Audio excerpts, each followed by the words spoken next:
Everybody, good morning. Happy Monday. So I mentioned this morning I was going to talk about midterm elections and the results that it has on the stock market. So I'm going to summarize it real quick. Historically speaking, historical data, midterm elections are tomorrow. What happens from tomorrow until the end of the year if Democrats win? If Democrats win, historically, the market's gone up 10%. What if Republicans win? If Republicans win, the market historically has gone up 11.7%. Okay, 10%, 11%. What happens if it's a mix? Somebody wins the House, somebody wins the Senate. Oh, should be more chaos, right? Incorrect. The market on average has gone up 14% from midterms to the end of the year. Okay, so understand bull case scenario, bull case scenario, bull case scenario. That's what historically has happened. But there's a war going on between Russia and Ukraine. There's China with their zero COVID policy. Now, here's the interesting thing about China, and you've seen Chinese stocks move in the past week of trading. All right. BABA was 60, 61. Now it's probably 70. Baidu is another one I look at. I'll stay away from PDD or Roblox because I just learned this over the weekend. When China puts a policy in place that kids can only use 40 minutes a day on certain games, it's really strict. It cuts off their phone. It cuts off their iPad. It cuts off whatever they're doing. I don't know how China does it, but that's what happens. So when China puts in a policy of limiting a certain amount of time per viewing on, whatever it is, even TikTok. Do you understand that when China kids in China look at TikTok, our kids see crazy dances, right? Crazy dances, crazy other thing. In China, when their kids look at TikTok, they're seeing educational videos. They're seeing science experiments. So the Chinese government is full force there. Now, here's the good news. The Chinese government, well, not the Chinese government, but two individual sources have mentioned that China is going to ease their COVID zero tolerance policy. China came out and said that's not true. And then China came out again and said, yes, it's something like that, but they're working on it and they don't have a time frame. And that was reported by the Wall Street Journal, which is extremely important because if China continues with a zero COVID tolerance policy, then the world's going to go to shit. Everybody's economy is going to go to shit. China and the U.S. have a large trading partnership. All right, so we spoke about that. Let's get into what I like to talk about. Before I talk about my trades, the 2-year, the 10-year, the U.S. dollar, all staying somewhat situated where they are. The 2 years at 4.69%, which is pretty darn high. The inverse yield curve with the 10-year is 4.15. So you're talking about 54 basis points inversion. That's supposedly leading us to recession. So yes, zooming out, I still think recession is coming. US dollar 110.41. That's okay. It was as high as 113. It was as low as 109. As these rates go down, the market goes up. As these rates go up, the market goes down. Very easy, okay? What are we looking for this week? So we have data all week. We've got Fed speakers all week. But the numbers that I'm looking for pre-market to tell me how the market's going to trade, specifically on Wednesday, we have mortgages, which we know are probably going to drop because the mortgage rate is at a 20-year high. So we know the housing market's having problems. Then we have inventories. Inventories are very important because you want to see inventories being used up so that there's turnover for whatever industries you're looking for. Next, we have CPI on Thursday. So that's going to be a big determinant, because we know that the Fed is using specific information to gauge their hikes. So what information are they using? CPI, which is out on Thursday morning at 8:30. It's the gauge of inflation. If inflation is coming down, people will say, okay, the Fed doesn't have to be as strong, as aggressive, or as hawkish. We know that there are layoffs coming. Meta just announced they're going to lay off 10% of their work staff. A lot of these tech companies are laying off work staff. So what does that say? It says the job market could be lightening up because we know the job market's strong. Fed has to act. Job market lightening up. The Fed wants people to lose their jobs so that we'd avoid recession and we have that soft landing. Okay, but CPI numbers can be out Thursday. So if they come in light, understand there could be major movement. We have the elections that are going to be over, whether it's Democrats up 10%, Republicans up 11.7%, or mixed results up 14%. Then if you have CPI numbers coming down, the market will push higher. Now, here's the catch, and I'll explain this really easy. Outflow versus inflow. As the market went up on Friday and we saw a bit of a bounce, money was still leaving the market. So it tells me that if a massive amount of money leaves the market, then the SPY could go back and fill that gap at 360. And we're sitting at probably 377 pre-market. Not talking about it happening today. I'm talking about it happening over the course of a week, 2 weeks, 3 weeks. That's a bear case scenario, okay? Bull case scenario is there's still been outflow. Wait till the one day where there's inflow in the market, and you're talking about probably a 3% spike upward. So that could potentially happen any day this week. And you're talking about 3% spike would be 10 points on the SPY, with the SPY sitting at 377. You'd be pushing 387, 388 just on a day like today, if that was the 3% move. So that's what I'm expecting this week. I'm expecting big swings up in the market, big swings down in the market. Now, I want to talk about my trades because I made one of the worst trades I've made all year on Friday. Now, going into Friday, I was 3 for 3 on Thursday. I was in AMD puts. When I saw AMD spike, I said, when the market spikes and AMD spikes, I'm going to try and get in the top AMD puts. Made profit. Market dropped. I went into lucid calls and affirm calls on Thursday. I bought out to the following week. My strategy was tech will rebound. Always have a complete strategy. So I secured profit on a bounce, secured profit on a bounce again, up. They extended until this week in case I was wrong. If the market dropped and dropped, I would still have my position. Okay, let's get into Friday, because Friday morning, I made the worst trade that I've made all year. I went into 4 Carvana options. Carvana was off 20%, and I was like, okay, well, I've seen them sell off. It'll usually rebound. I did not know, and I apologize, I did not know that Morgan Stanley was going to come out and put a $1 price target on it. Somebody else came out and put a 50-cent price target on it, et cetera, et cetera. So all in up, worst trade of the year. I invested in a stock I really didn't know that much about. I tell you to know stocks like family. So I'm going to talk about my 3 other trades that I made, okay? I made a SPY trade. A SPY trade when I said the SPY was going up. Right now it's sitting at, or closed at 376. It was at 371. I saw support, and I was wrong by 50 cents. It went even lower after I purchased, but I got into 3 SPY calls at $2.65, 2 more at $2.54, right? So I'm in for about $1,200, 5 calls. Where did it close? Above $5 per contract. It went as high as $6. What did I decide to do? Hold over the weekend. So somebody on my platform said, why are you holding over the weekend? Because I saw outflow in the SPY, yet the SPY went higher. So on Monday, if there was inflow, I think the SPY would cross 380. Now, if my contracts are at a 371 strike, which they are, and it crosses 380, I should get $1,000 per contract. So I'm in for $2.58 on average. If I get $1,000, that's a 300% gain. That's my strategy for that trade. Now, another trade that I was okay on until over the weekend when you had those people walk out in the Apple factory in China. So Apple's down between 1.19 and 1.3% this morning. But I bought some Apple calls. Now, here's the strategy. Apple was sitting at $140, and it's less now. So here's how I'm profitable. $140. I bought 1 call for $275. It went down, and I told myself, if Apple has support at 140, it's going to 144. That's my exit strategy.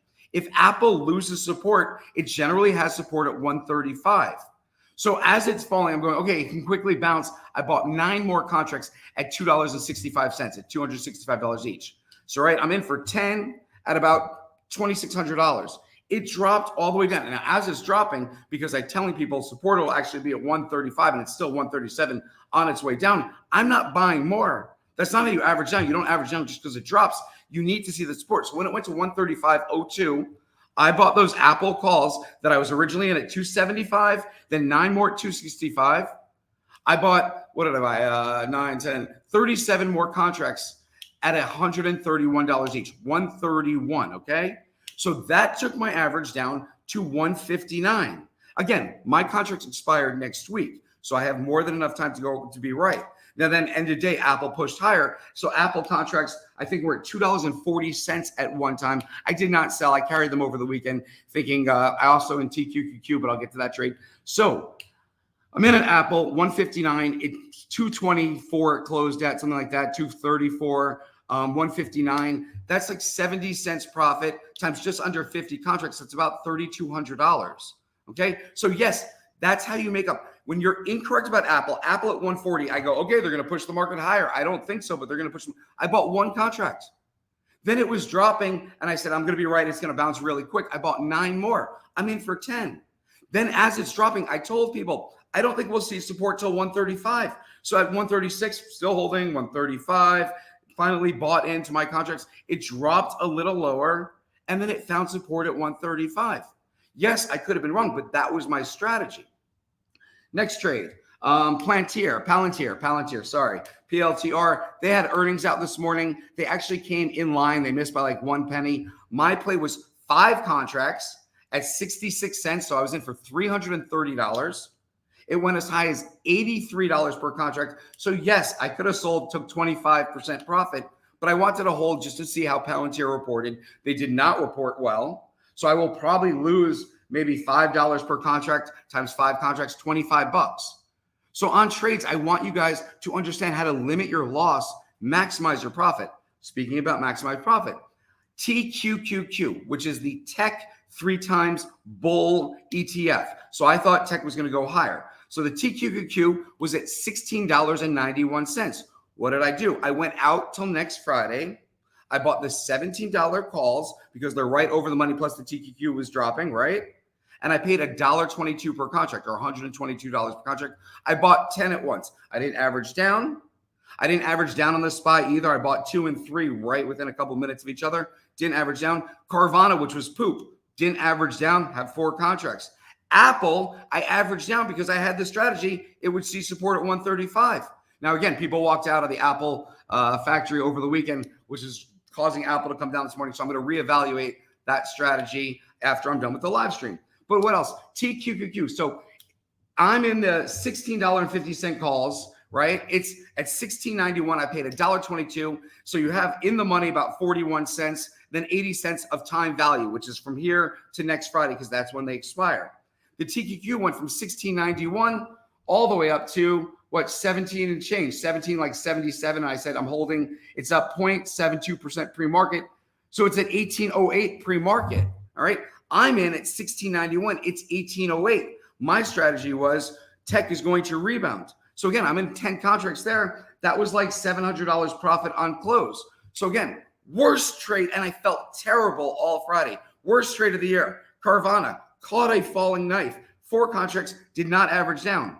SPY calls, superior call. It stuck at 371 forever. So anybody else could have got in. In fact, those contracts that I'm in for $2.59 went as low as $208 per contract. So I missed by 22%.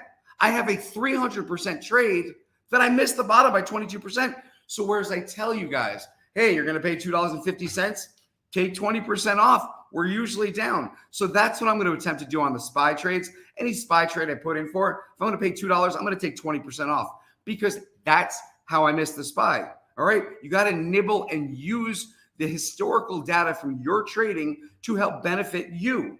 All right. So 4-1 on Friday, 3-0 on Thursday. And the market's tricky. So I'm not going to fall in love with any position this week. Why?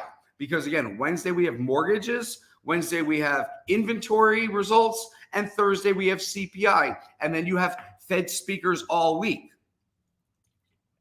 So I'm going to go over a generic bull case scenario, zooming out if CPI numbers are cool. If we see inflation coming down and then all of a sudden the Fed swaps rate for next month comes down, telling us that instead of 75 basis points, it might be 50 basis points or 25 basis points. The market will like that. Also, we have elections tomorrow. The market will like certainty. So once the elections are over and we know who wins and who doesn't win, let's say there's a mix or a split, it's going to be good for the stock market. So bull case scenario, the SPY is sitting at 376 on close on Friday. The next levels up are, and I'll give you a key level, 378, which is what we saw pre-market. And I've been saying 378 for like a week straight as we've come up and down. I've got the chart in front of me. Okay. Oh, I might as well bring it up with you guys. You might as well look at it with me. All right. So 378, let me highlight that. So let me get over to the chart. Bum, bum, bum. Okay, so 378, I'm using a 2-hour chart, so it's going back a little over a week, probably like 8 trading days. So here you can see 378's right here. Now you can see most of the time we are below that. So 378 is a key level. Then you're going to have 381. So when we go to the top, up 381 is going to be not too much higher. Here you go. So you can see there was support right in here, which is the 381 level. Again, next level up, 385. So you're right here. You see the rejection right here. And then again, right here at 381, it rejected. So these are either your support or resistance. So 381 was resistance. So I will be paying specific attention, bull case scenario, if it breaks 381 at any point this week. And then we have cool CPI numbers telling me the Fed's doing its job. SPY bullish. I say 5% in the next few weeks. That's a bull case scenario. 5% would be 15 basis points. We say 393 on the SPY by like next Wednesday. Bull case scenario. Bear case scenario, okay? Bear case scenario. Let's get right into it. What did we do? And I'll show you. I'm going to bring it up again. It's always good to show a chart. All right, so we got it. Bear case scenario is, here's a gap right here. We closed 2 Fridays ago at 358. And 2 Mondays ago, we opened at 364. So we gapped from 58 to 64, 6-point gap. Any other time you see a gap here, here, here, it always fills in, it always fills in. Guess what? This bearish gap did not fill in. So I tell myself, doesn't mean the market's going down today, but when the market finally turns, if it does, bear case scenario, that I'm going to look for a gap to be filled down to 358 on the SPY. So again, if we're sitting at 376 close of Friday, and I'm saying 358, that's 21 points on the SPY. That's about 7% lower than where we are. So again, bear case scenario, 7% lower within the next few weeks. Bull case scenario, 5% higher in the next full weeks. What else is going to play a factor in that? Earnings. Like today, I think Lyft is reporting after hours. There are some speculative plays that are going to report. So again, let me suggest a couple of things to help you with your trading. All right. Number one, don't do what I did. I jumped into an option play that I didn't know much about the stock. So understand when you're playing any certain option or stock, and there's some guys out there on Twitter that are specialists in Tesla, that are specialists in coin. They only follow these stocks. A couple of years ago, I mentioned I was a specialist in Win Casino.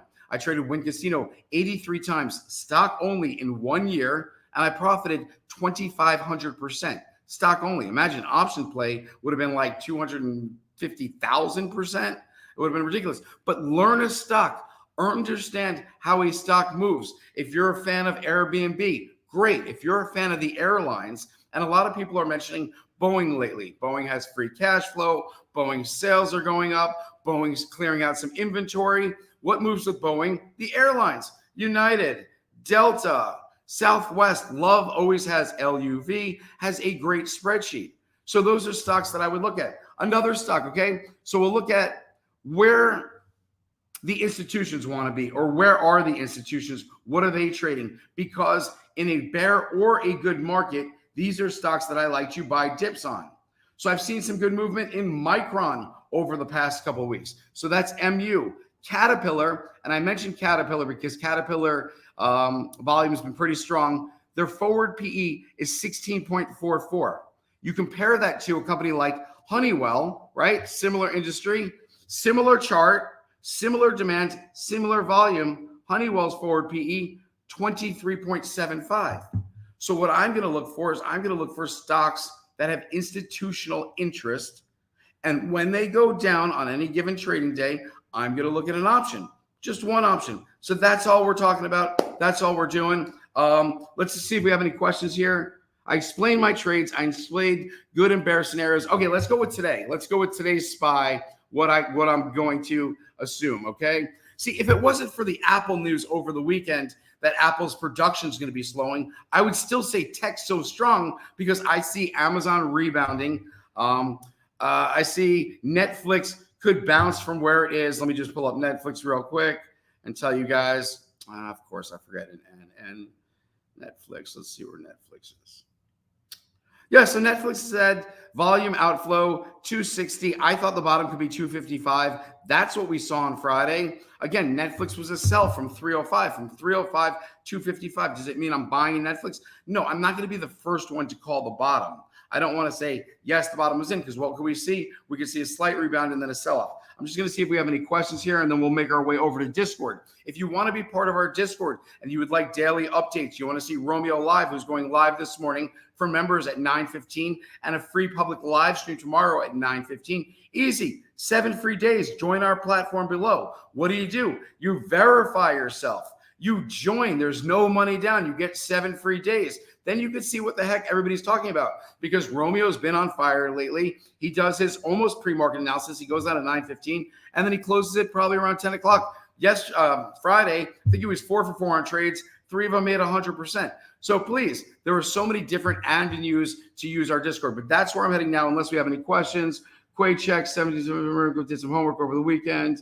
Fan of the TQQQ. What do I think about shorting Obama stocks into the election? Yeah, too much strategy there. You're overthinking. Anybody that's talking about generic thought processes like shorting healthcare into this or over that, you're overthinking. What should you do?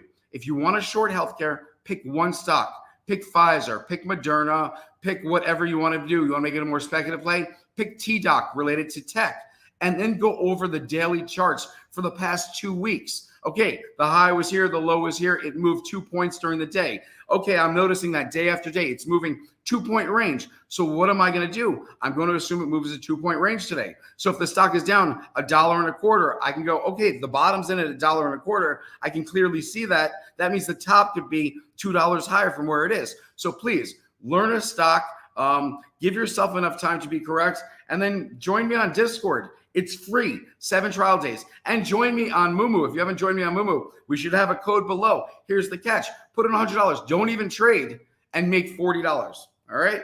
Put in $100. You get a coupon for $10. That's $110. You get 5 free stocks. My 5 free stocks were worth $38. So my $100 investment got me $148 without even having to trade. So if you're new to trading and you don't want to trade till after January, great time. Put $100 into a new Moomoo account. Use our link below.